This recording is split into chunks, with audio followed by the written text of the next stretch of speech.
విజయవాడ, గుంటూరు అలాగే ఖమ్మంలో చాలా దారుణమైన వరదలు వచ్చి అక్కడేమో చాలా మంది చనిపోయారు. మరి అలంత చనిపోయినప్పుడు కూడా అన్ని జరుగుతున్నప్పుడు కూడాను మరి ప్రతిపక్షాలు ఏంటంటే ప్రతిపక్షవాదాలు లేకపోయినప్పుడు కూడా వాళ్ళని విమర్శలు చేయడానికి ఉన్నారు తప్పితే సహాయం చేయడానికి లేరు. మరి పవన్ కళ్యాణ్ గారు పెద్ద మనసు చూడండి.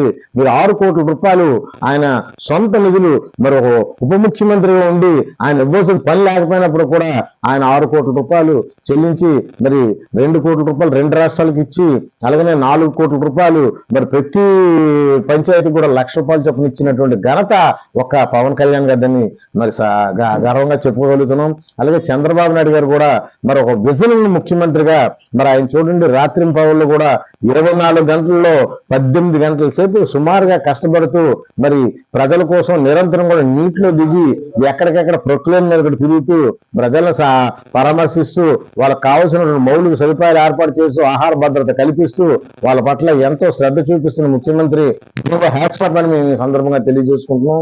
మరి ముఖ్యమంత్రి గారు కూడా మరి మంచి ఆలోచనతో ఉన్నారు. మరి విజయవాడకి మళ్ళీ ఈ పరిస్థితి రాకుండా ఉండాలంటే ఏం చేయాలని దాని మీద ఆలోచన చేస్తున్నారు.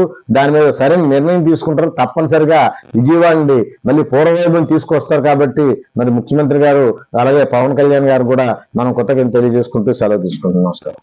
అందుకనే మరి ముఖ్యమంత్రి గారు చెప్పారు, ఎక్కడైతే అక్రమాలు ఎక్కడైతే కబ్జాలు జరిగాయో మరి అన్ని కూడా ఇవాళ నీరు రోడ్ల మీదకి వచ్చేసి ఇళ్లలోకి వెళ్ళిపోయిందంటే కారణం ఏంటంటే ఆ కరకట్ట తర్వాత చుట్టుపక్కల ఉన్నటువంటి కట్టడాలు కానీ వాటినన్నిటి కూడా ఖచ్చితంగా మరి క్రమబద్ధీకరించడానికి తీసుకొని దాన్ని తప్పనిసరిగా అవన్నీ కూడా రిమూవ్ చేస్తామని మాట ఇచ్చారు. అలాగే చేస్తారు. ఆయన అయితే ఎట్టి పరిస్థితుల్లో కూడా కాంప్రమైజ్ అయ్యే పరిస్థితి లేదు. అలాగనే పవన్ కళ్యాణ్ గారు కూడా అదే సిద్ధాంతం ఉన్నారు. మరి పవన్ కళ్యాణ్ గారు ఒక పక్కనేమో మరి చంద్రబాబు నాయుడు గారు జోడు గుర్రాల్లాగా ఇవాళ ఈ రాష్ట్రాన్ని పరుగులు తీస్తున్నారు. గతంలో చూసుకుంటే మీరు ఎప్పుడు కూడా ధరలు తగ్గడం ఎప్పుడు ధరలు పెరగడం చూసాం.